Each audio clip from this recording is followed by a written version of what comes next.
आप सबको एक बार फिर प्रभु यीशु के नाम से जय मसीह की। आप सबको प्रेज द लॉर्ड। हम सबको देख रहे हैं अपने डेस्क पर, अच्छा लग रहा है। अच्छा लगता है कि जब आप इस धीरज के साथ, इस लगन के साथ, विद दिस ग्रेट एंथुसियाज्म के साथ आप बैठे हो, ये बहुत बड़ी आशीष है। तो यही प्रभु चाहता है। पश्चाताप, ये पश्चाताप जो है जिसको बोलते हैं सुलझाना, यानी कि हम कोई चीज सुलझा रहे हैं पश्चाताप करके। पश्चाताप का यही मतलब होता है। पश्चाताप का यही मतलब तो मेल करना, कि हमारी कहीं किसी से कोई झगड़े हो रहे हैं, कोई लड़ाई हो रहा है, तो उससे मेल करना। पश्चाताप से क्या होता है कि संतुष्ट करना, यानी कि हमने पश्चाताप किया और अब हम संतुष्ट हैं। इस बात को याद है कि अगर आप किसी चीज का पश्चाताप नहीं करोगे तो आपके मन के अंदर जो गड़बड़ी है ना, वो बनी रहेगी। बाहर से आपको कितना अच्छा दिखा दो, लेकिन अगर आपने पश्चाताप नहीं किया तो अंदर जो मन है आपका, वो बोझ रहेगा। आपका नुकसान है, किसी और का नहीं। You will be the loser.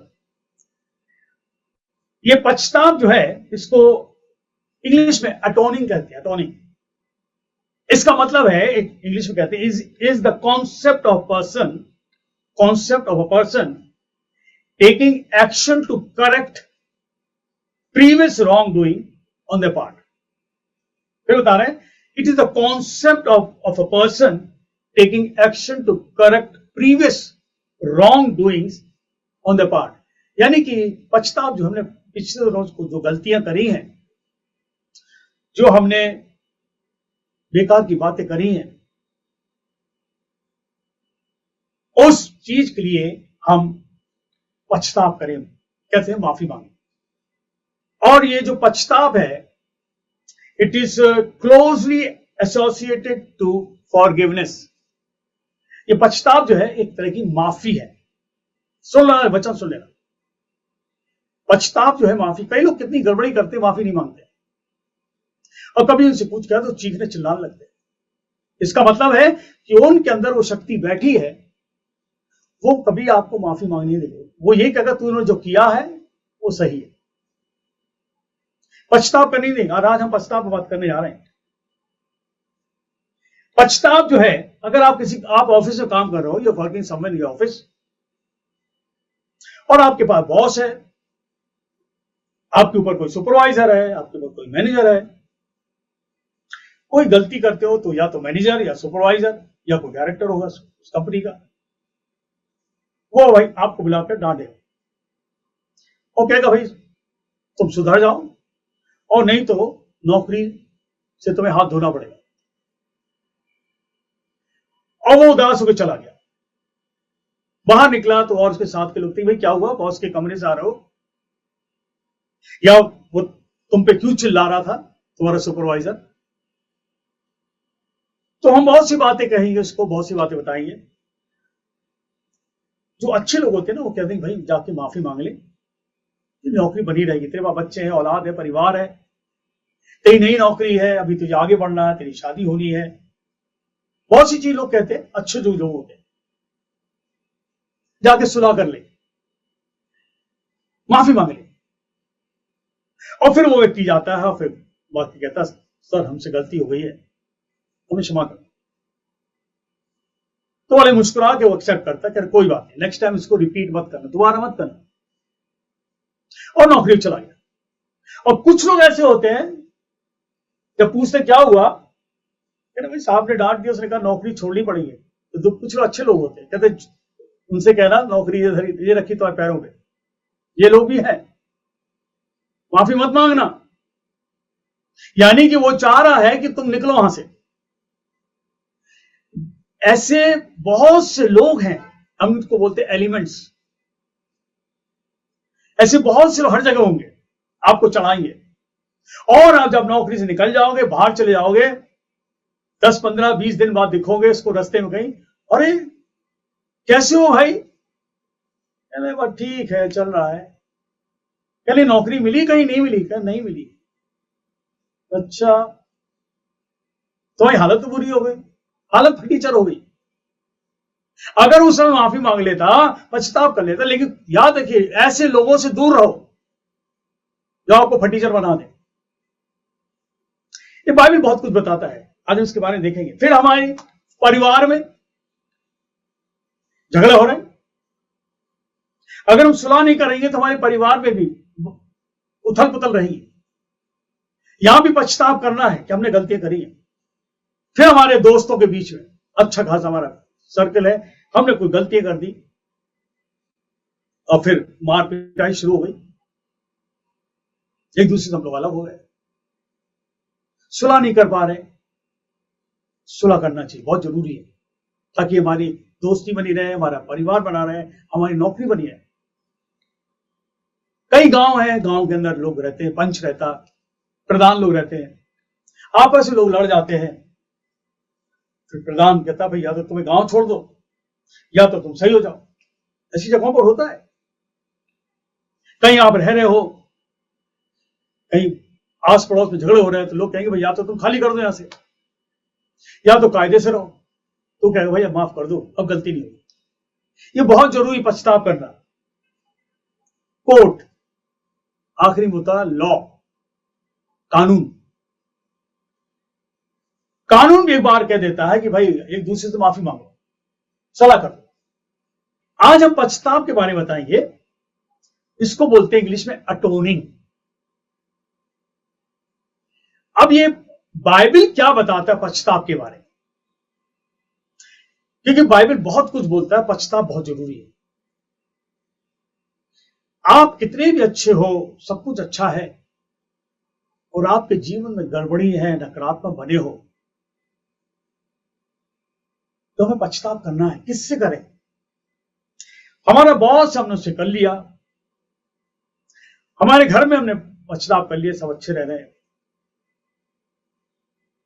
लेकिन एक पछताव है बहुत जरूरी है। उसके लिए बाइबल क्या बताता है? रोमियो किताब और उसका 3 अध्याय, book of Romans chapter 3 and verse 23।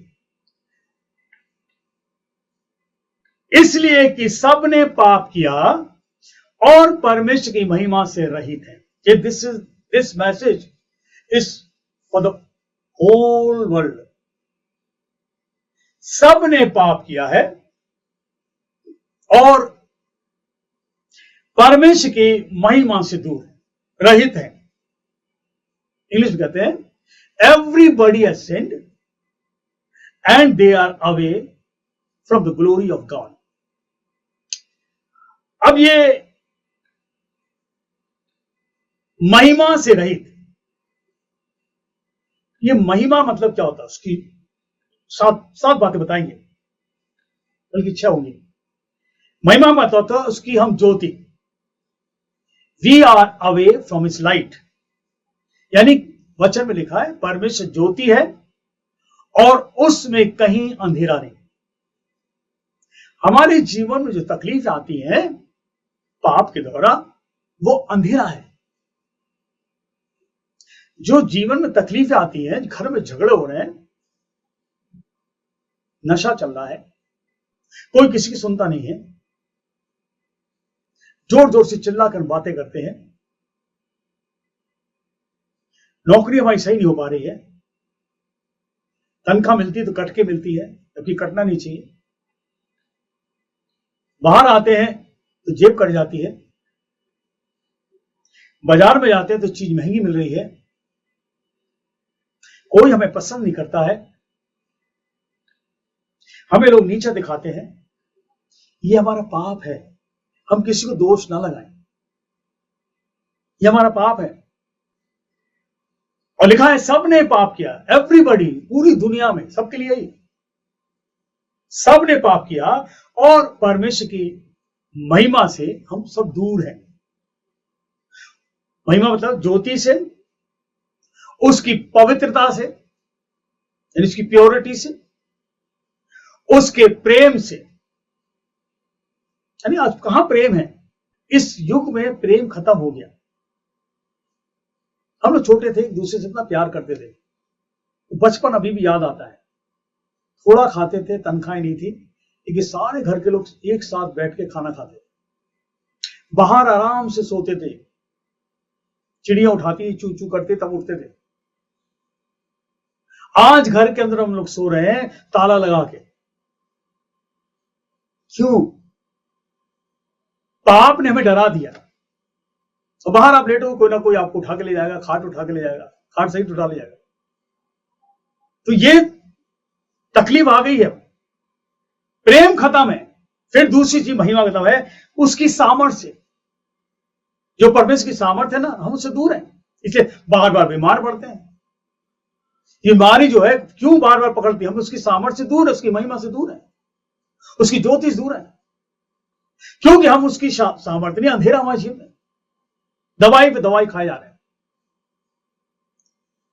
सच्चाई यानी कि महिमा से दूर होने का मतलब है उसकी सच्चाई से दूर है, सत्य से दूर है, झूठ पर हम विश्वास कर रहे हैं, झूठ पर चल रहे हैं, झूठ पे झूठ बोल रहे हैं। और उसके बाद आशीष, यानी उसकी महिमा से दूर होने का मतलब उस ईश्वर की आशीष जो फ्री में उसने हमको दी है, हम दूर हैं। अब देखो, नेचर को देखो, प्रकृति को देखो। प्रकृति हमारे लिए एक चंगाई के रूप में है। ये याद रखिए, परमेश्वर हम सबको बहुत कुछ दिया है। पेड़ से दी आशीष, पेड़ जहां होंगे, हरे भरे पेड़ होंगे, कितनी गर्मी हो वहां पर आपको ठंडक मिलेगी। इस बात को याद रखिए। सब ने पाप किया है और परमेश्वर की महिमा से हम रहित है, उसकी ज्योति से, उसकी पवित्रता से, उसके प्रेम से, उसकी सामर्थ्य से, उसकी सच्चाई से और उसकी आशीष हम रहित है, दूर है। एक और बात परमेश्वर मनुष्य के लिए कहता है, क्योंकि पश्चाताप की बात आज हम कर रहे हैं। अय्यूब किताब उसका 15वां अध्याय और 14 पद में लिखा हुआ है, मनुष्य है क्या, मनुष्य है क्या कि वह निष्कलंक हो। मनुष्य है क्या कि वो निष्कलंक हो, और स्त्री से जो उत्पन्न हुआ है वह ये है क्या कि निर्दोष हो सके। दो बातें हैं, या सवाल है, मनुष्य है क्या कि वह निष्कलंक हो, और जो स्त्री से उत्पन्न हुआ है वह है क्या कि निर्दोष हो सके। यानी कि हम स्त्री से उत्पन्न हुए, कोई भी निर्दोष नहीं, हम सब दोषी हैं, हम कोई भी निष्कलंक नहीं, हम सब पर कलंक है। क्यों? क्योंकि सब ने पाप किया है, इसलिए कलंकित है। सब ने पाप किया है इसलिए हम निर्दोष नहीं हैं, दोषी हैं। इस बात को याद रखना। अय्यूब किताब उसको 14 और 1 में लिखा हुआ है, मनुष्य जो स्त्री से उत्पन्न होता है वह थोड़े दिनों का और दुख से भरा हुआ। यह वचन कई बार भी आया है और आज हम एक बार फिर रिपीट कर रहे हैं कि जो स्त्री से उत्पन्न होता है वो सदा दुखी रहेगा, रोता रहेगा, चीखता रहेगा। जब याद है कि बच्चा पैदा होता रोता है, बच्चा पैदा होता रोता है, ये इंडिकेशन है, साइन है बाइबल के। और रोएगा नहीं तो नर्स उसको मार मार कर रुलाएगी, ये देखा गया है।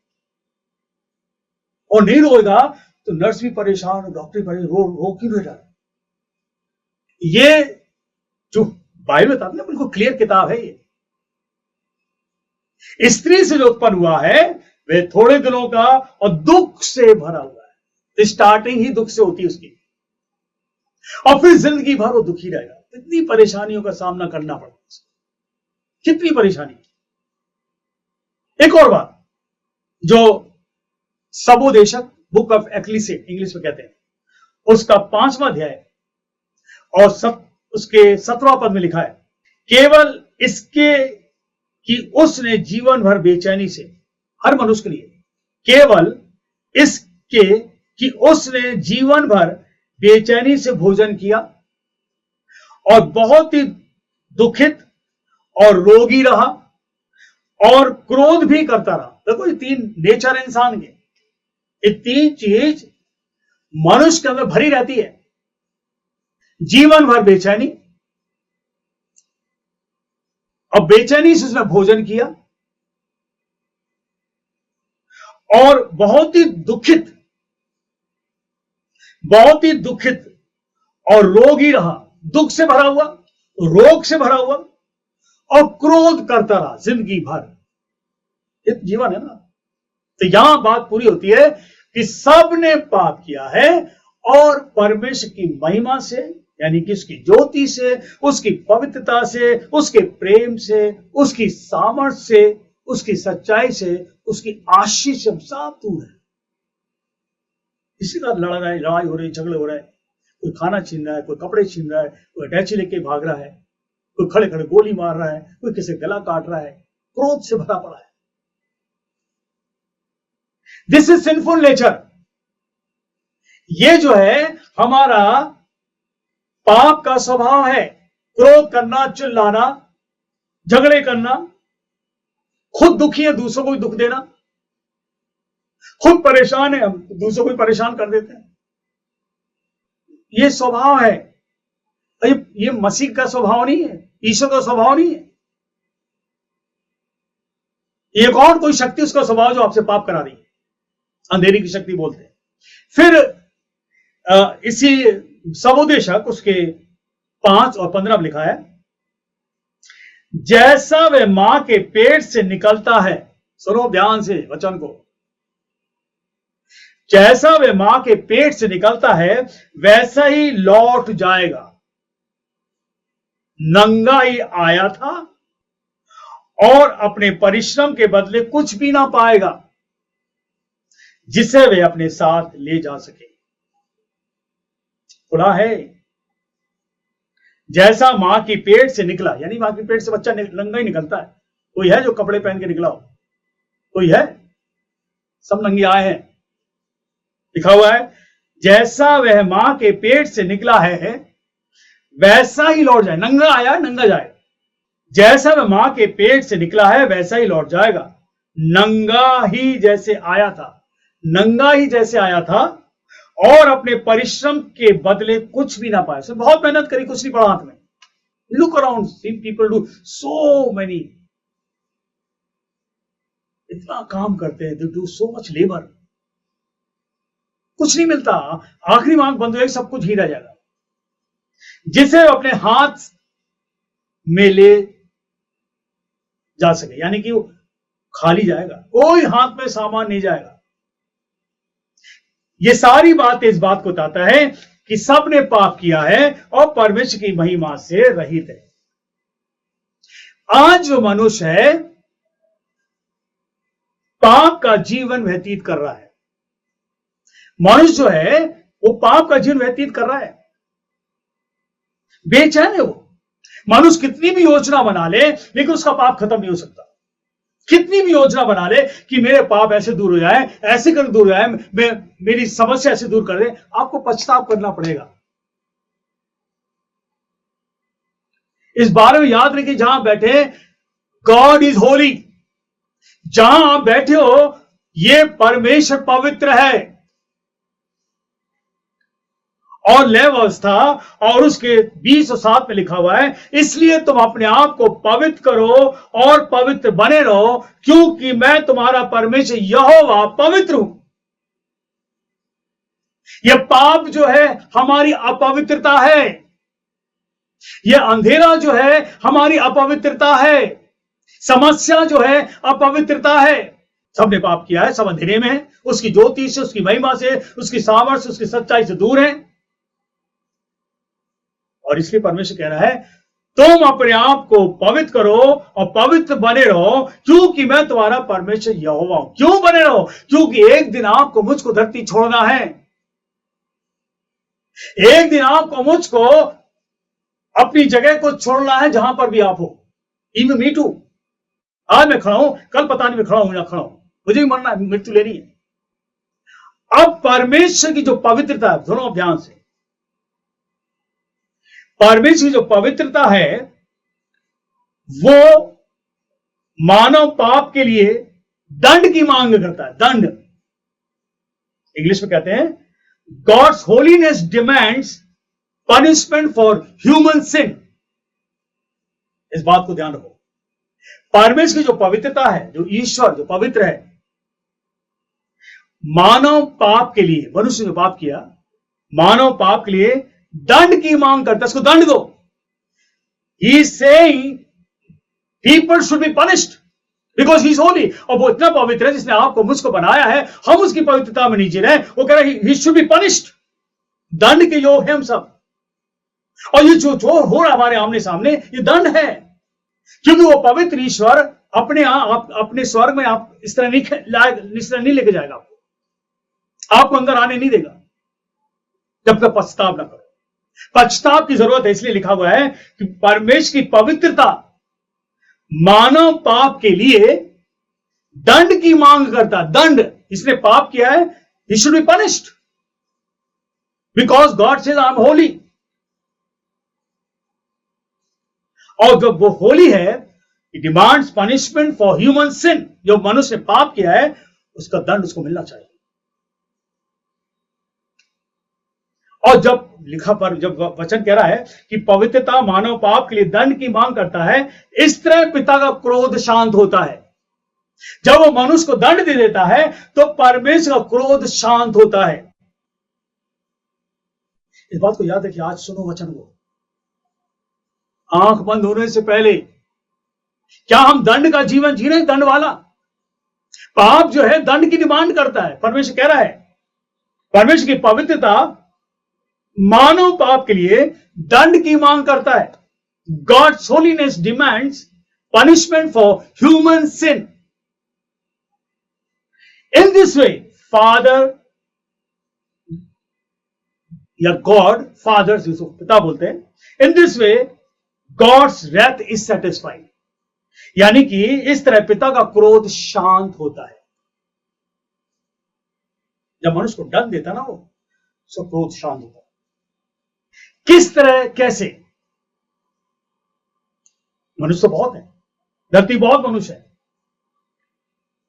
ये परमेश्वर का क्रोध कैसे शांत होगा?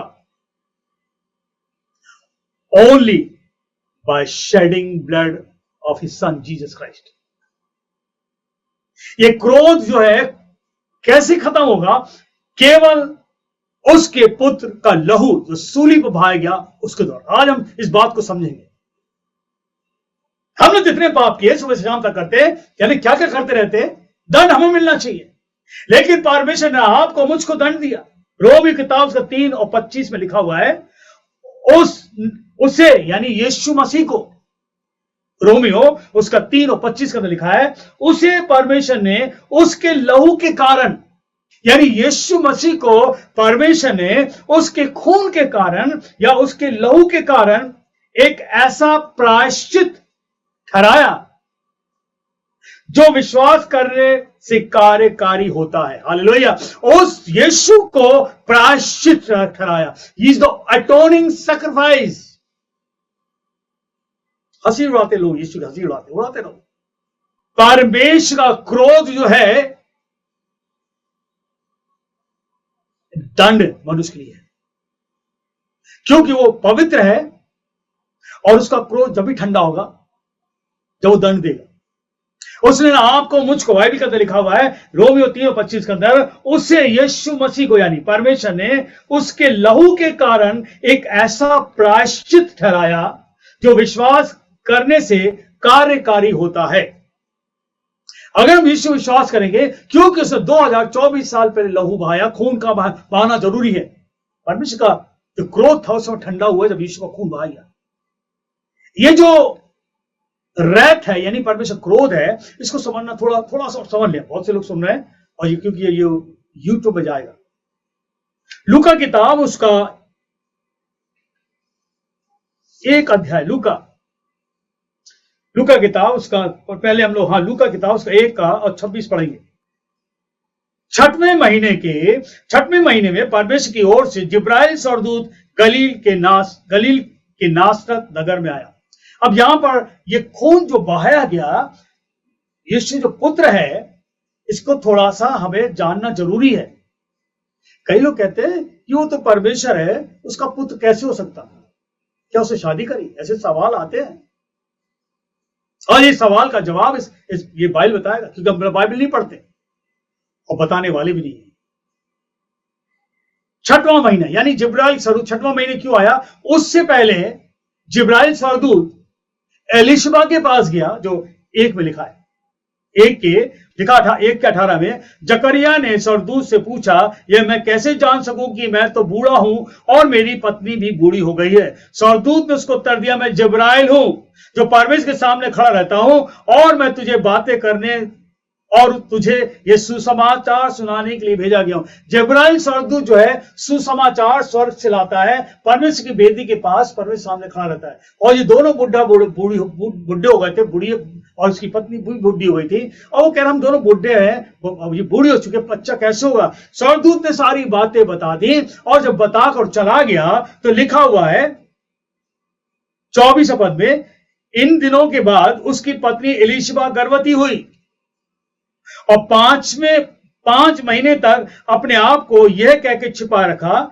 मनुष्य में मेरा अपमान दूर करने के लिए प्रभु ने इन दिनों में कृपा दृष्टि करके मेरे लिए ऐसा किया है। यानी उसको औलाद नहीं थी। जब औलाद नहीं होती तो हर पत्नी, हर घर का पति जो होता, दोनों पति पत्नी कहते हैं जल्द हो जाए तो अच्छा, हो जाए तो अच्छा है, लेकिन परमेश्वर प्रार्थना सुनता है। और एक समय आया उस बुजुर्ग के स्टेट में, जब दोनों बुढ़ा बुढ़िया थे, और परमेश्वर ने सरदूत भेजकर अपनी सामर्थ एलिशबा में डाल दिया, और एलिशबा गर्भवती हो गई 6 महीने लिखा है। उसके बाद लिखा हुआ है, अब यहां क्लियर होता है, 6वें महीने में, यानी कि सरदूत 6वें महीने में, उससे पहले कहां था वो? जिब्राइल सरदूत एलिशबा के पास था। उसने कुंवारी के पास जाकर, उस कुंवारी का नाम मरियम था, सरदूत उसके भीतर आकर कहा, आनंद और जय तेरी हो, जिस पर ईश्वर का अनुग्रह हुआ तेरे साथ है। देख तू गर्भवती होगी और तू एक पुत्र जनेगी, उसका नाम तू यीशु रखना, वह महान होगा। ये सारी बातें लिखी हुई है, पढ़ लो उसको। अब ये स्त्री कहती है, मैं किसी पुरुष को जानती नहीं हूं, मेरी तो अभी मंगनी हुई है, मेरी कोई शादी नहीं हुई, मैं हम दोनों आपस से मिले। सरदूत ने 35 पर लिखा, सरदूत ने उसको उत्तर दिया, पवित्र आत्मा तुझ पर उतरेगा। अब इस बात को ध्यान रखें, बहुत से लोग कहते हैं कि क्या परमेश्वर ने शादी करी थी? अरे वो ईश्वर है, वो खुदा है, परमात्मा है, वो कुछ भी कर सकता। लिखा है, सरदूत ने कहा, ना किसी पुरुष का हाथ होगा, किसी मनुष्य का नहीं। सरदूत ने उससे कहा, पवित्र आत्मा, परमेश्वर जो आत्मा है, उसका पवित्र आत्मा तुझ पर उतरेगा और परम प्रधान की सामर्थ तुझ पर छाया करेगी, यानी कि you will conceive through Holi spirit.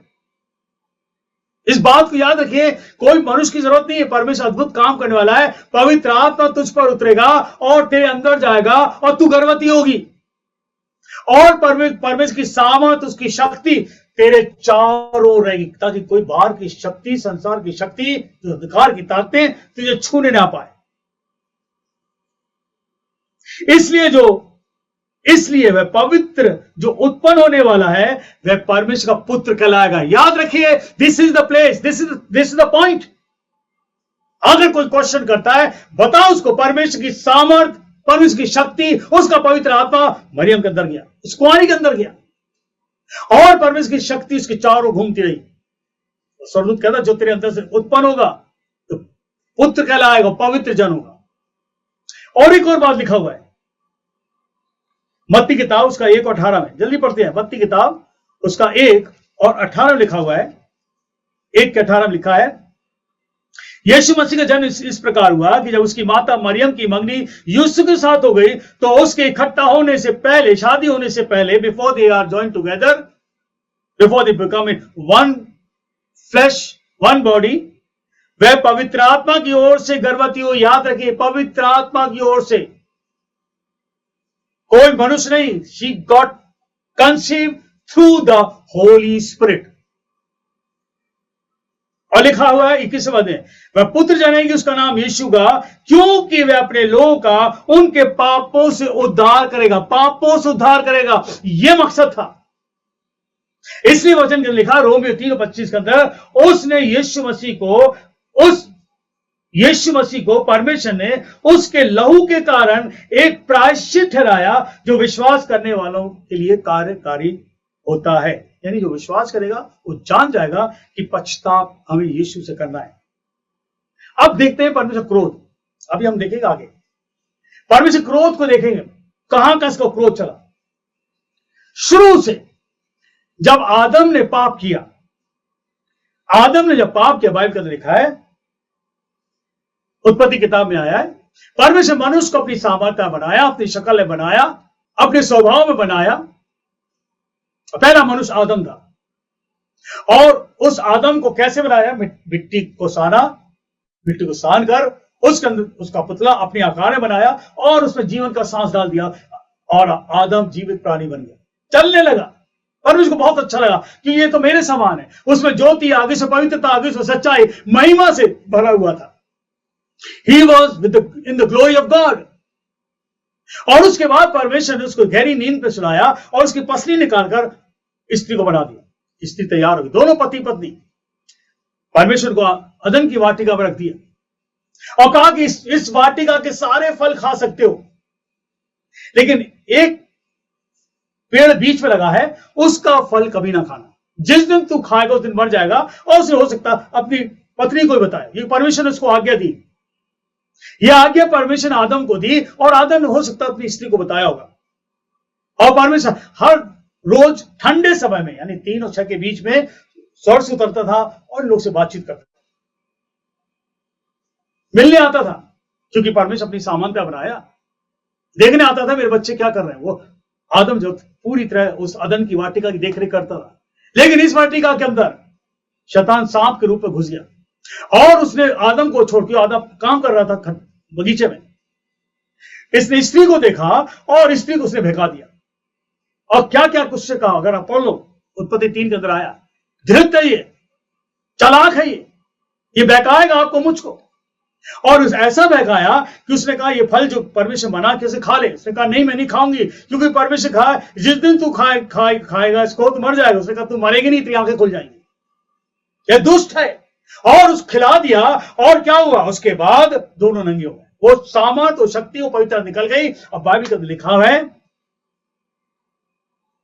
उत्पत्ति 3 और 8 के अंदर, तब यहोवा परमेश्वर दिन के ठंडे समय में वाटिका में फिरता था, वह शब्द उनको सुनाई दिया। तब आदम और उसकी पत्नी वाटिका में ये वृक्षों के बीच में छिप गए, नंगे थे। फल खाते ही परमेश्वर की सामर्थ, परमेश्वर सच्चाई, मेन चीज महिमा निकल गई, पापी हो गई। और बीच में पेड़ आ गया और पेड़ के पीछे खड़े हो गए और परमेश्वर वहां खड़ा हुआ, चिल्ला रहा, आदम आदम तू कहां है? आदम ने कहा मैं तेरा शब्द सुन लिया और मैं तेरा शब्द सुनकर डर गया, क्योंकि मैं नंगा था। परमेश्वर बोलता किसने कहा तू नंगा है? क्या तूने वो फल खा लिया जिसको मैंने मना किया था? वो कहता जिस स्त्री को तूने मेरे साथ रखा इसने मुझे दिया। और स्त्री से पूछा तो स्त्री बोलती है इस सांप ने मुझे खिलाया। यानी कि शैतान जो है सांप के रूप है, वो किसी भी रूप में आपके जीवन में आ सकता है आपको बहकाने, या रूप दिखाया गया। तब परमेश्वर ने तीनों को सजा दे दी, पनिशमेंट, गॉड्स जजमेंट। वहां परमेश्वर का न्याय हुआ। क्या न्याय था? सांप से बोला तू पेट के बल चलेगा। आदम और हवा यूं खड़े हुए, सर झुकाए खड़े हुए, शर्म के बाद नंगे थे। और क्या हुआ? पेड़ से सांप उतरा और उनके सामने मट्टी चाटी। जिसने हरकत करी, परमेश्वर मनुष्य के सामने उसको जमीन पर गिरा दिया। ये मेरा याद है कि शैतान आपके सामने गिरता है जब प्रभु यीशु पास आओगे, चाटेगा, गिरेगा, मट्टी चाट रहा। और उसके बाद परमेश्वर ने हवा को कहा तूने जो काम किया है, जब तू गर्भवती होगी, पुत्र जाने से पहले बहुत तुझे पीड़ा होगी, और उसके बाद पुत्र को जन्म देगी। आदम से कहा तू जिंदगी भर खेत की उपज खाएगा। वो खेत, जमीन तुझे ऊंट कटारे उगाएगी। तू मेहनत करेगा, पसीने की कमाई खाएगा, और तू उसके बाद मृत्यु लेगा। मिट्टी में से बनाया गया तो मिट्टी में चला जाएगा। ये सजाएं आज भी है, ये बरकरार है सजा। इंसान सुबह से शाम तक मेहनत करता है, पसीना निकालता था, वो रोटी खाता है, और जो रोटी खाता है उसमें घबराहट होती है, इसको बेचैनी होती है। इस बात को याद रखिए, जो वचन है परमेश्वर से सही है। जीवन भर बेचैनी से भोजन और बहुत दुखित और रोगी होकर क्रोध में जीवन जीता है, वो शुरू हो चुका। आगे लिखा हुआ है परमेश्वर को अदन की वाटिका से निकाल दिया। पढ़ते जाना, घर जाके पढ़ना। उस खूबसूरत वाटिका से, उस पवित्रता की जगह से निकाल दिया, क्योंकि वहां पर एक पेड़ और लगा था, जीवन का पेड़, अमरता का पेड़ लगा था। और परमेश्वर का इससे पहले कि इसमें पहुंच जाए, उस पूरे अदन की वाटिका को परमेश्वर ने जलती तलवार और करूबों से ढाक दिया। आदम और हवा को निकाल दिया बाहर। दे वर थ्रोन आउट। जो उसकी आज्ञा मानते, परमेश्वर उसी से प्यार करता है। इन्होंने आज्ञा नहीं मानी और परमेश्वर को बाहर कर दिया। और मालूम क्या हुआ इसके बाद? कितनी तकलीफ आई आदम पास। बार बार हथौड़ा चला रहा होगा और वो जमीन को उपजाऊ बनाने के लिए खेती बाड़ी कर रहा होगा, और बार बार हवा को देख रहा होगा, बार बार हवा को देख रहा होगा कि तूने क्या किया मेरे साथ। ये कुछ नहीं कर सकते। सिन एंटर्ड थ्रू देम। और आज सब मनुष्य आ चुका है। हम क्रोध करते हैं, हम झगड़ा करते हैं, बेचैन रहते हैं, अशांति में रहते हैं, क्योंकि परमेश्वर की महिमा उस समय निकल चुकी है और अभी किसी पर नहीं महिमा। हम सब पापी हैं। परमेश्वर प्यार है, परमेश्वर प्यार है, वो प्यार करता है और वो चाहता है कि उसके बच्चे उसकी आज्ञा का पालन करें। यहां पर एक सजा हुई, द रैथ ऑफ गॉड, जिसको निकाल दिया। और भी मैंने बताया, परमेश्वर की पवित्रता जो है, परमेश्वर होली है, वो पवित्र है, और उसकी पवित्रता मानव पाप के लिए दंड की मांग करता है। दंड की मांग। अब एक और जगह देखते हैं, नूह के जमाने में, उत्पत्ति 6:13 में आया, तब परमेश्वर ने नूह से कहा, सब प्राणियों के अंत करने का प्रश्न मेरे सामने आ गया है, क्योंकि उनके कारण पृथ्वी उपद्रव से भर गई, इसलिए मैं उनको पृथ्वी समेत नष्ट कर दूंगा। देखो यहां पर क्रोध, क्या मैं पृथ्वी समेत नष्ट कर दूंगा, क्योंकि पृथ्वी सब लोग उपद्रव से भर गए, पाप भर चुका है। और यू नो इट हैपेंड। नूह से कहा तू जहाज बना, क्योंकि नूह परमेश्वर की दृष्टि में धर्मी था, खरा था और परमेश्वर के साथ साथ चलता था। बाइबल में लिखा है।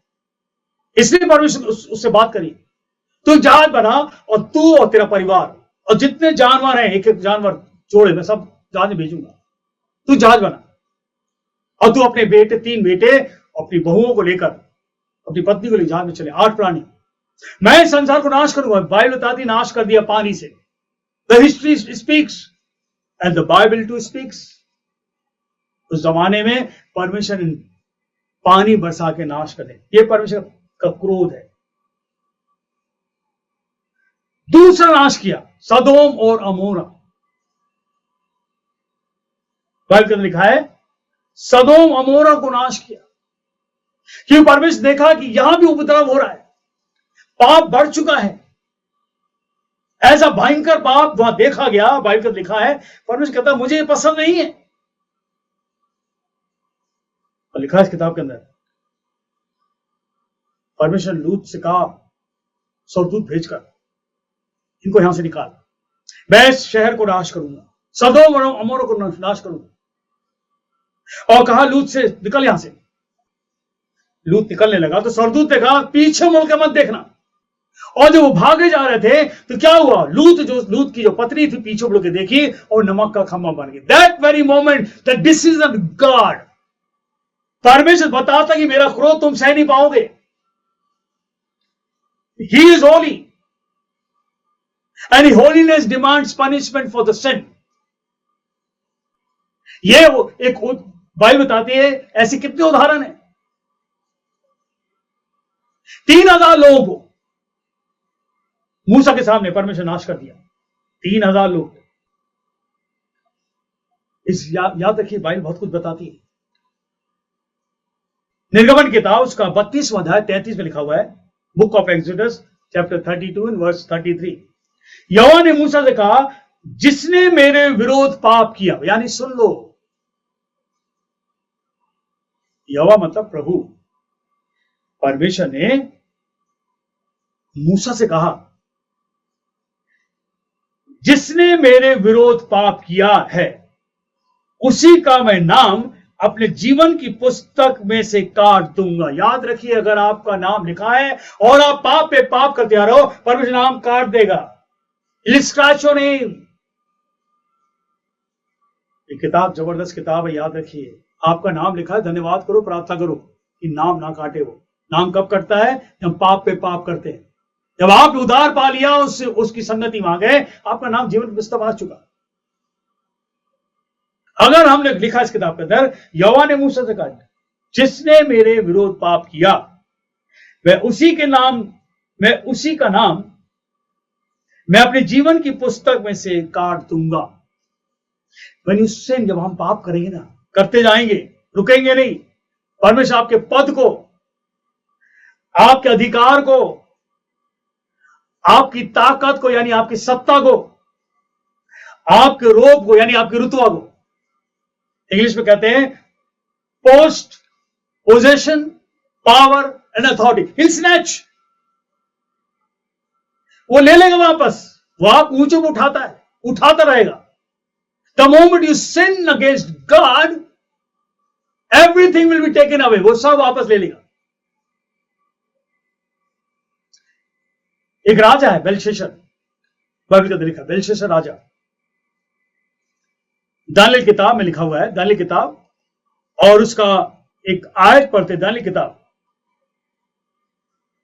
और उसके एक आयत का लिखा हुआ है, बाइबल का लिखा है कि दानिएल 5 और उसके 1 से 6 के अंदर, यहां पे एक राजा है जिसका नाम है बेलशस्सर, और उसके बारे में लिखा हुआ है, बेलशस्सर नामक राजा ने अपने 1000 प्रधानों के लिए बड़ा भोज किया और उन हजारों के सामने दाख मधु पिया, शराब पिया।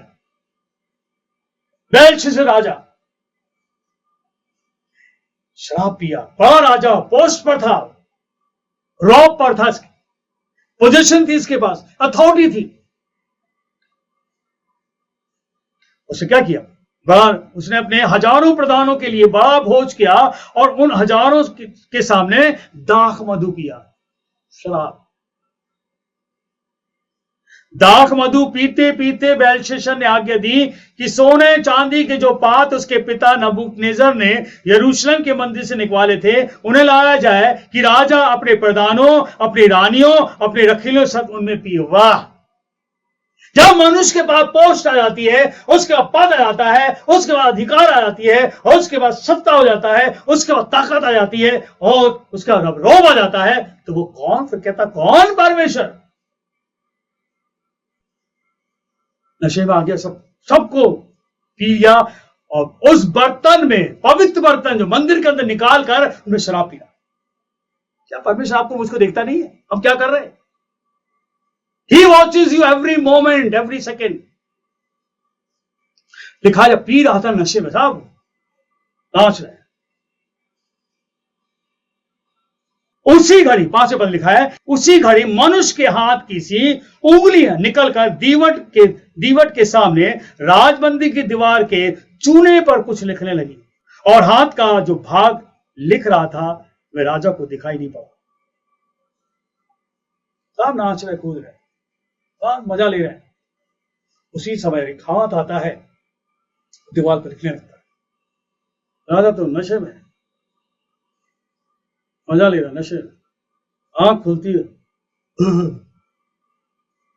देखता है ये क्या हो गया, दीवार पर लिखा गया, चौंक गया, डर गया। बाइबल में लिखा है उसके टखने, घुटने में घुटने जुड़ गए और कांपने लगा, लिटरली शिवरिंग। सबको बुलाया, जादू टोने वाले, तो बताओ क्या लिखा, बताओ ये क्या लिखा, बताओ ये क्या लिखा। कोई नहीं बता पाया। आखिरी में दानिएल को बुलाया गया। दानिएल जो था परमेश्वर की सामर्थ में था, परमेश्वर की शक्ति में था, परमेश्वर का आत्मा उसके अंदर था, और लिखा हुआ है उसको जब बुलाया गया तो लिखा किताब पर 16 पद में, बल्कि 17 पढ़ेंगे। दानिएल को बुलाया गया। दानिएल ने राजा से कहा अपने दान अपने पास रख। राजा ने कहा मैं तुझे बहुत दान दूंगा। बता इसका मतलब, क्योंकि तेरे अंदर ईश्वर का आत्मा पाया जाता है। दानिएल कहता मैं इसका अर्थ बताऊंगा, समझाऊंगा। हे राजा, 25 पर लिखा है जो शब्द लिखे गए वो ये है, मने मने तकेल उपस्रीन। इस लेख का अर्थ है मने अर्थात परमेश्वर ने तेरे राज के दिन गिनकर उसका अंत कर दिया। इसका मतलब है अब तेरा राज खत्म हो जाएगा, तेरे दिन आ गए, गिन गए। The counting has started, God has know now, परमेश्वर जानता वो दिन तेरा राज खत्म होने जा रहा है।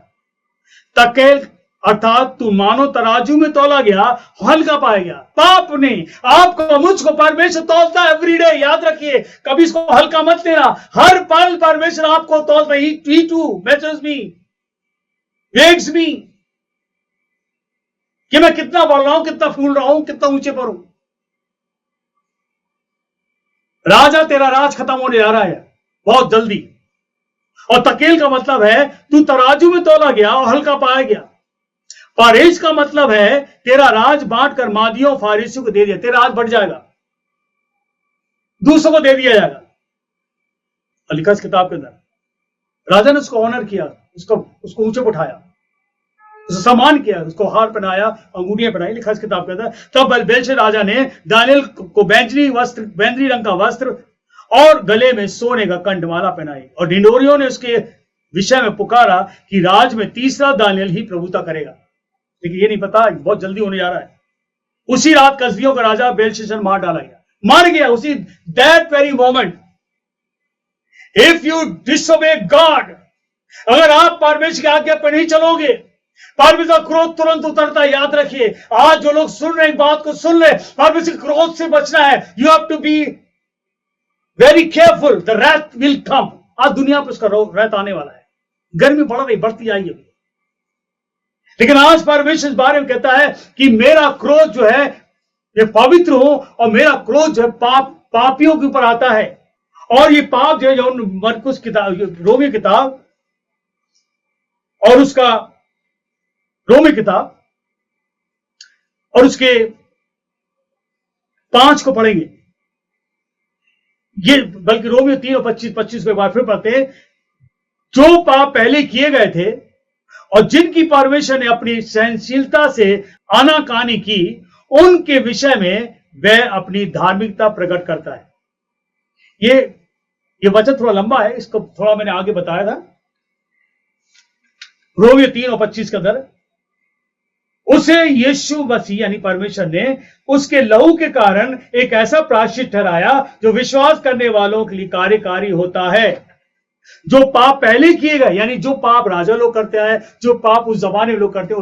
ओपन द ओल्ड टेस्टमेंट, पुराने नियम को देखो, कितना पाप लोगों ने किया, फिर भी परमेश्वर सहता रहा। आज भी पाप मनुष्य कर रहा, परमेश्वर सहता रहा। बाइबल के अंदर लिखा है कि परमेश्वर ने क्यों उसको सहता रहा, आनाकानी करता रहा, क्योंकि वो मानव जाति से प्रेम करता है। और परमेश्वर कहता है कि मैं अपनी धार्मिकता को प्रकट करूंगा, मैं अपनी धार्मिकता को धरती पर प्रकट करूंगा। जो पाप पहले किए गए और जिनकी परमेश्वर ने अपनी सहनशीलता से आनाकानी की, उनके विषय में वे अपनी धार्मिकता प्रकट करें। यानी कि यीशु का लहू बहाया जाएगा, एक ही है जो बहाया जाएगा आपके लिए, मेरे लिए, हमारे पाप के लिए, जो दंड हमें मिलना चाहिए। परमेश्वर कहता मैं अपनी धार्मिकता को प्रकट करूंगा। मेरा बेटा लहू बहाएगा, मेरा पुत्र लहू बहाएगा, मेरा बेटा खून बहाएगा धरती पर। सिन इस स्पिरिचुअल डेथ है, ये पाप जो है हमारी आत्मिक मौत है। ये आपको मालूम, आपका हाथ पैर कुछ नहीं है। अब सुन लो, आग के अंदर जो लहू बह रहा है, वो लहू सारा काम करा रहा है। रिमेंबर, जो शरीर तीसरा हिस्सा है, पहला हिस्सा अंदर आत्मा है, दूसरा हिस्सा प्राण है, जिसके द्वारा हम सारे काम करते। खून बह रहा, हमारी सोच, हमारी समझ, हमारा हृदय गति सब इसी खून से होता है। और जिस दिन खून निकल गया, प्राण निकल गया, आप खत्म हो गए, आपका हाथ पैर बेकार हो गया। और जो अंदर है आत्मा में परमेश्वर का है। हमारी आत्मिक मृत्यु पाप के द्वारा हो चुकी है। And separation from God in place of judgment hell, यानी हमारी आत्मा जो है, हमारा आत्मा मर चुका है और हम परमेश्वर से दूर हो गए। और परमेश्वर का न्याय क्या है? नरक। बस बाइबल बताती है, कोई कहने की जरूरत नहीं, बाइबल बताएगी आपका न्याय है। मैं लोग जब कहता हूं, लोग कहते हैं आप तो कह देते हो, अरे बाइबल पढ़ लो भाई, ये न्याय करेगा आपका, कहां जा रहे हो। हमारी दूरी परमेश्वर से है, और दूरी जो है परमेश्वर न्याय है, नरक। That's all. क्यों? क्योंकि सबने पाप किया और परमेश्वर की महिमा से रहित है। यूहन्ना 3:17 में लिखा हुआ है, परमेश्वर अपने पुत्र को जगत में इसलिए नहीं भेजा कि जगत पर दंड किया गया हो, परंतु इसलिए जगत में भेजा कि इसके द्वारा उद्धार पाए। ओनली जीसस, केवल यीशु मसीह के द्वारा ही हम दंड से बच सकते हैं। केवल यीशु मसीह के द्वारा ही हम नरक से बच सकते हैं। केवल यीशु मसीह पर विश्वास करने से ही हम उसकी ज्योति मा सकते हैं, उसकी महिमा मा सकते हैं। जैसे अपराध की दशा में, सुनो ध्यान से, जैसे अपराध की दशा में वैसे अनुग्रह के वरदान की नहीं। हम जैसे अपराध की दशा में हैं वैसे अनुग्रह के वरदान की नहीं, क्योंकि परमेश्वर जब एक मनुष्य के अपराध से बहुत लोग मरे। कौन एक मनुष्य? एक मनुष्य कौन है जिसके द्वारा सब मर गए? हम सब आत्मिक तौर से मरे हैं, right from the beginning. Who is that person? Adam. कौन है वो? एक पलटो पन्ना, मैंने पाप किया। क्यों किया? मेरा बाप पापी था। भाई बता रही, सबने पाप किया। बाप ने क्यों पाप किया? दादा ने किया। दादा ने क्यों किया? पलटापन उसके पापा ने किया। उसके पलटो, पलटते जाओ, पलटते जाओ, पलटते जाओ, पलट जाओ, you will come in the first page. वो है आदम। आदम है जिसके द्वारा पाप धरती पर आया, और वो हमारे खून प्राण में आ चुका है। इसलिए परमेश्वर कहता है, I am holy, if you are not holy my wrath will be on you.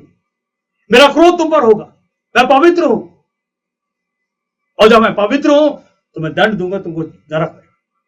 तुम नरक के लायक हो, मेरे लायक नहीं। लेकिन बाइबल के अंदर लिखा है, जैसे अपराध की दशा में है, हम सब अपराध की दशा में, वैसे अनुग्रह के वरदान में नहीं। जो अनुग्रह का वरदान हुआ वैसे नहीं है, क्योंकि जब एक मनुष्य के अपराध से बहुत लोग मरे, तो परमेश्वर अनुग्रह और उसका जो दान एक मनुष्य के अर्थात यीशु मसीह के अनुग्रह से हुआ है, बहुतों पर अवश्य अधिकारी से हुआ। यानी यीशु मसीह का अनुग्रह पूरी मानव जाति, एंटायर द ह्यूमन रेस, तब काला हो, गोरा हो, ऊंचा हो, नीचा हो, लाचार हो, बेकार हो, सबके लिए बाइबल बता रही है परमेश्वर का अनुग्रह हुआ उसके पुत्र के द्वारा। रोमे 5:19 लिखा है, जैसे एक मनुष्य की आज्ञा ना मानने से बहुत लोग पापी ठहरे। कौन है? आदम। आदम ने जो पाप किया, उस पाप के द्वारा हम सब पापी ठहरे। पूरा संसार है, ऑल द रेस, हर एक जन जो मनुष्य पैदा हो रहा जा रहा है, सब पापी हैं। कभी मत करें हम पापी नहीं है। आप जब बाइबल पढ़ोगे या वचन सुनोगे तब मालूम पड़ता हम पापी हैं। हमारा दुख हमारा पाप है, हमारी बेचैनी हमारा पाप है, दूसरों को नीचे गिराते हमारा पाप है, ऊंची आवाज में चिल्लाते हमारा पाप है, एक दूसरे को बेइज्जत करते हमारा पाप है। ये जैसे एक मनुष्य की आज्ञा ना मानने से बहुत लोगों पापी ठहरे, वैसी एक मनुष्य की आज्ञा मानने से बहुत लोग धर्मी ठहरे। यानी परमेश्वर का पुत्र इतना आज्ञाकारी था, सूली की सजा ली। आज्ञाकारी, पाप को दूर करने आया। जैसे लिखा यूहन्ना और रोमियो 5:21 के अंदर, जैसे पाप ने मृत्यु फैलाते हुए राज किया, जैसे पाप ने मृत्यु फैलाते हुए राज किया, जो राज किया हमारे प्रभु यीशु मसीह के द्वारा अनुग्रह भी अनंत जीवन के लिए धर्मी ठहराता है। जैसे पाप राज किया, राज कर रहा हो, इसी तरह यीशु मसीह अब आपके जीवन में आएगा, वो अनुग्रह डालेगा, आपको धर्मी बनाएगा। दूसरे दिन उसने यीशु को यानी अपने पास आते देखे यूहन्ना ने, ये यूहन्ना चेला नहीं है, यूहन्ना जो इलिशबा का बेटा, यानी कि मरियम का ये कजन का बच्चा, यानी कि यीशु का कजन है। दूसरे दिन उसने यानी यूहन्ना ने यीशु को अपनी ओर आते देखकर कहा, देखो यह परमेश्वर का मेमना है जो जगत के पाप उठा लेता। ये जगत के पाप उठाता परमेश्वर का ये मेमना है। He is the Lamb of God who takes away the sin of the world. पूरे संसार का पाप उठाता है। क्यों? यीशु मसीह हमारे पापों का प्रायश्चित है। यीशु मसीह हमारे पापों का प्रायश्चित है। Yeshu Masih, Jesus Christ an atoning sacrifice for our sin. इब्रानी किताब 10:6 में लिखा है, होम बलियों पाप बलियों से तू प्रसन्न नहीं हुआ, बड़े बलि होते गए। उस जमाने बहुत बलि हुआ, उठा के देख लो नए पुराने नियम, इतने बलि किए। परमेश्वर ने आज्ञा दी थी बलि करो, लेकिन बलि करने से क्या हुआ? आत्मा की शुद्धता नहीं हुई, आत्मा वैसी का वैसी रहा। बाहर से हम शुद्ध हो जाते थे, कपड़े अच्छे पहनने लगते थे, हमारे दिमाग में आता था हमें ये करना है और ये करना जरूरी है, लेकिन हमारा मन अंदर से पाप में रहा। इसलिए लिखा है होम बलियों और पाप बलियों से तू प्रसन्न हो। बलि होती थी, होम बलि का मतलब है कि जानवर काट कर उसको आग में डाल, उसको धुआं उड़ता था और परमेश्वर की सुगंध सूंघता था, अच्छा लगता था। पाप बलि का मतलब एक जानवर को काटना, नर को काटना और काटना, उसका लहू लाके परमेश्वर की वेदी पर डालना और मनुष्य पर छिड़क देना, यानी ये पाप की शुद्धि है, आत्मा की शुद्धि नहीं है। इसलिए लिखा हुआ है होम बलियों पाप बलियों से तो प्रसन्न नहीं हुआ, क्योंकि 10:4 लिखा हुआ है, क्योंकि अनहोना है कि बैलों और बकरों का लहू पापों को दूर करे। अनहोना है, बैल का लहू, जानवर का लहू, पक्षियों का लहू आपके पाप को, मेरे पाप को दूर नहीं कर सकता। आज लोग बलि चढ़ाते हैं, वो याद है, उनको याद है, हर साल बलि चढ़ाया जाता है। क्यों? क्योंकि वो याद है कि वो पापी है, उन्हें याद आता है कि हम पापी हैं और हमें चढ़ाना है। यहां बाइबल का लिखा है, परमेश्वर कहता है क्योंकि अनहोना है कि बैलों और बकरों का लहू पापों को दूर करे। It will not going to wash your sins, ये पाप दूर नहीं करता। इसलिए इब्रानियों 10:5 में है, इस कारण वह जगत में आते समय कहता है कि बलिदान और भेंट तूने नहीं चाहिए, पर मेरे लिए एक देह तैयार किया। एक देह, परमेश्वर ने आपके लिए, मेरे लिए एक शरीर को बनाया, एक देह को बनाया, मारने के लिए, काटने के लिए। आपको नहीं काटा, कि वचन के अंदर लिखा है परमेश्वर जो पवित्र है, और जो पवित्र वचन के अंदर लिखा है उस पवित्रता में अगर हम नहीं रहेंगे तो लिखा है परमेश्वर का जो पवित्रता है मानव पाप के लिए दंड की मांग करता है। उसने आपको दंड नहीं दिया, दंड तो वैसे ले रहे, लेकिन जो घोर दंड था जिसके लिए किसी को मरना था, लहू बहाना था, वो है परमेश्वर का पवित्र जन प्रभु यीशु। इसलिए वचन के अंदर लिखा हुआ है इस किताब के अंदर इब्रानियों 10, इस कारण जगत में आते समय कहता है कि बलिदान और भेंट तूने नहीं चाहिए, पर मेरे लिए एक देह तैयार की। पौलुस बोलता है इस बात को, हमारे लिए और आपके लिए पाप से मुक्ति के लिए एक देह तैयार हुई। वो देह कौन है? कुंवारी मरियम से निकला है। वो देह कौन है? वो पवित्र देह है। वो देह कौन है? जो परमेश्वर का पुत्र है, मानव जाति के लिए आया। और यूहन्ना कहता है देखो यही है जो जगत के पाप को उठा लिया था। मेरे बहने भाइयों, क्या सीन होगा जब यीशु के साथ भीड़ आई और भीड़ पकड़ के यीशु को ले गई, कोड़े मारे, कांटों का ताज उसके सर पर रखा, पीठ छील दी, खाल निकाल दी, बारी सूल इसके कंधे पर रख दी, और उसके बाद गोलगट्टा ले आके हाथ पर कीले ठोक दिया, टांग दिया। प्रायश्चित है ये, मेरे लिए एक देह तैयार की, मेरे पाप के लिए एक देह तैयार की। किसी पापी देह नहीं, परमेश्वर खुद शरीर मुकर मरा। इस बात को याद रखिए। कुंवारी मरियम से कहा, जिब्राइल बोलता है स्वर्गदूत, पवित्र आत्मा तुझ पर उतरेगा। मत्ती कहता है पवित्र आत्मा के द्वारा गर्भवती हुई, और जिब्राइल कहता है मरियम से जो पुत्र उत्पन्न होगा वो परमेश्वर का पवित्र जन होगा, वह पापों को उद्धार करेगा। मत्ती बोलता है हमारे लिए वो पवित्र जन पुरुष को मारा, कुछ करना नहीं था। आंधी तूफान को रोक दिया इसने, पानी पे चल कर दिखा दिया, मुर्दे खड़े कर दिए, सारा मुर्दा खड़ा कर दिया, 5000 भीड़ को खिला दिया, पुरुष को मर गया। क्यों? ये प्यार है। यीशु मसीह हमारे पापों का प्रायश्चित, याद रखिए। Jesus Christ, an atoning sacrifice for our sins. इस किताब में लिखा हुआ है तूने देह तैयार करी। आज हम और आपके लिए, मानव जाति के लिए, पूरे संसार के लिए देह तैयार की, जो 2024 साल पहले धरती पर था, वो यीशु है। इब्रानियों 10:9 में लिखा है, फिर यह भी कहता है कि देख मैं आ गया हूं। उफ, देख मैं आ गया हूं ताकि तेरी इच्छा पूरी करूं। बेटा कह रहा है, पिता मैं आ गया हूं, मैं तेरी इच्छा पूरी करूंगा। है कोई? वो पवित्र जन स्वर्ग से उतरा आपके लिए, मेरे लिए। Where are you?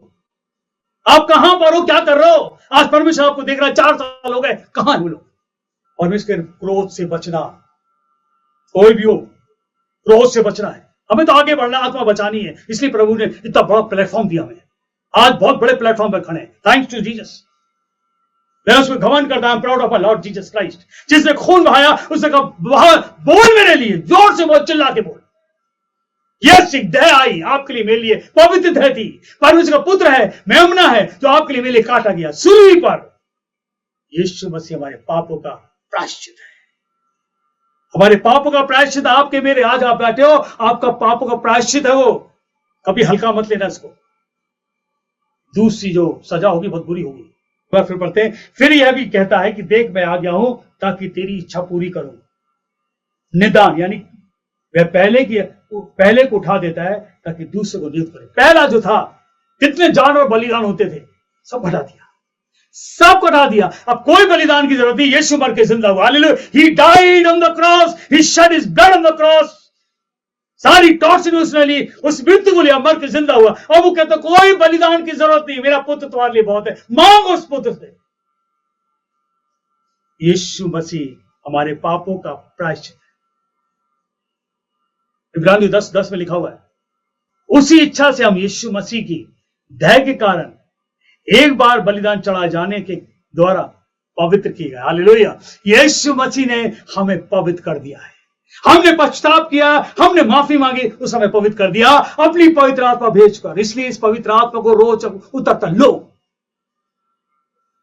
B enthusiastic, इस पवित्र आत्मा के लिए डिजायर रखो कि मुझे दो। हर समय प्रार्थना भी करो, जब घर में प्रार्थना करते, प्रभु मुझे भरो पवित्र आत्मा के जल से। मैं इस बात को रोज प्रेयर करता हूं, प्रभु जल से भरा रहूं मैं, यहां तक यानी यहां तो डूबा रहूं। यदि कोई प्यासा हो तो मेरे पास है, इस जल में से पिए। ये जल है पवित्र आत्मा का। आपको मुझको उस जल को लेना है। पछताप करो, आज पछताप करो, क्योंकि प्रभु की इच्छा यही है कि आप बचे जाओ, और आपको बचा लिया। धन्यवाद करो, उसने आपको बचा लिया, उसके लहू ने बचा लिया, उसके प्राण ने बचा लिया, उसकी मृत्यु ने बचा लिया। और अब जब यीशु पास आ गए, यदि भी कोई गलती करी, माफी मांग लो। Ask for the forgiveness of sin, प्रभु यीशु माफी मांगो, रिपेंट करो अपने पाप के लिए, पछताप करो। कि लिखा है किताब के अंदर, यीशु मसीह हमारा पछताप है। यह परमेश्वर का प्यार है।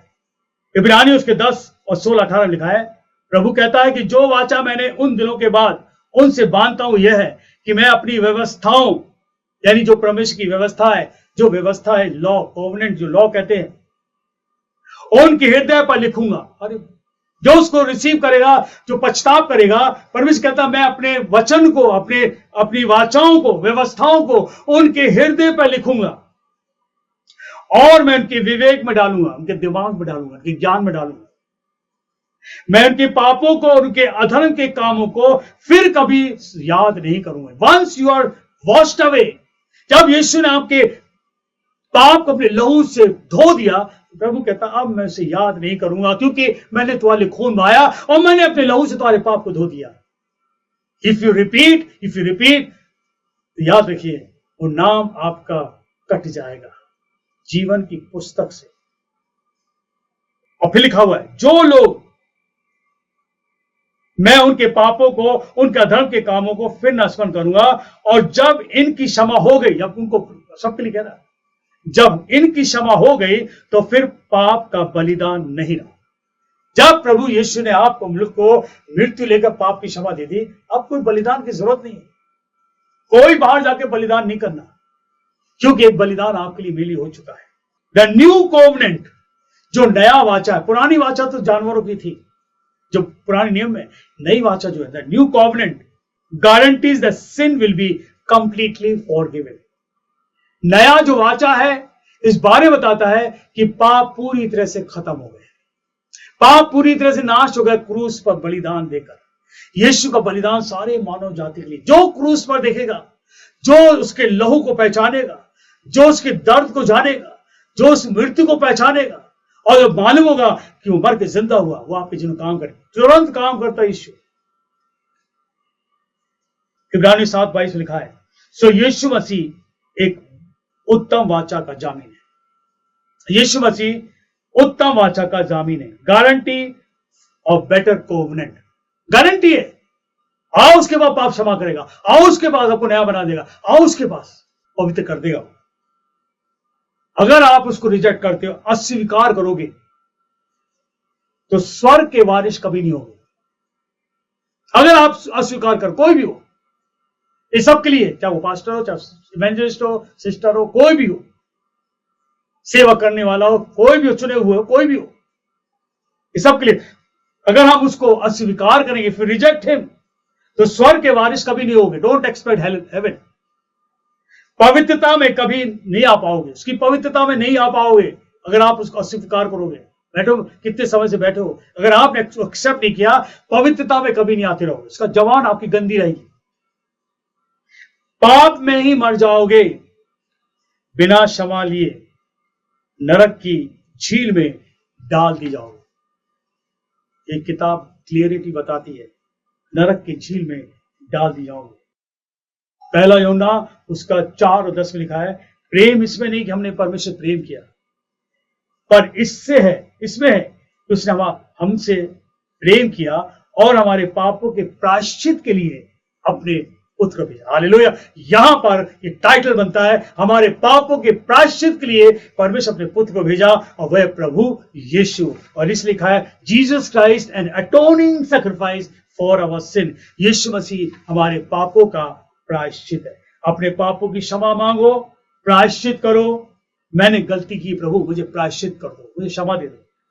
उसकी पवित्रता में बने रहो, उसकी आराधना में बने रहो, उसकी आराधना करो, आत्मिक जीवन जियो, वचन पढ़ो, उस वचन पर चलो, स्तुति गान करो, किसी को बुरा भला मत कहो, दोष मत लगाओ, क्योंकि बाइबल में लिखा है, अय्यूब किताब उसका 16-22 में, क्योंकि थोड़े ही वर्षों के बीतने पर मैं उस मार्ग में से चला जाऊंगा, मैं उस मार्ग में से, क्योंकि थोड़े ही वर्षों में के बीतने पर मैं उस मार्ग से चला जाऊंगा जिससे मैं फिर वापस नहीं लौटूंगा, मृत्यु ले लूंगा। अय्यूब कह रहा है, मैं उस मार्ग से चला जाऊंगा, मैं जिस मार्ग पर चल रहा हूं उस दिन चला जाऊंगा, और उस जगह जाऊंगा जहां पर लौटूंगा नहीं। आत्माओं की दुनिया में चले जाओगे, कहां जाओगे? नरक या स्वर्ग? पछताप करना जरूरी है। याकूब किताब उसका 1 और 22 का लिखा है, इसलिए सारी मलिनता और बैर भाव की बढ़ती को दूर करके उस वचन को नम्रता से ग्रहण करो। ये वचन, इसको ग्रहण करो, यीशु को ग्रहण करो, जो हृदय में बोया गया, जो तुम्हारे पापों, तुम्हारे प्राणों का उद्धार कर सकता, तुम्हारे प्राण का नया बना सकता है। तुम्हारा प्राण जो गलत काम कर रहा है नया बना सकता है।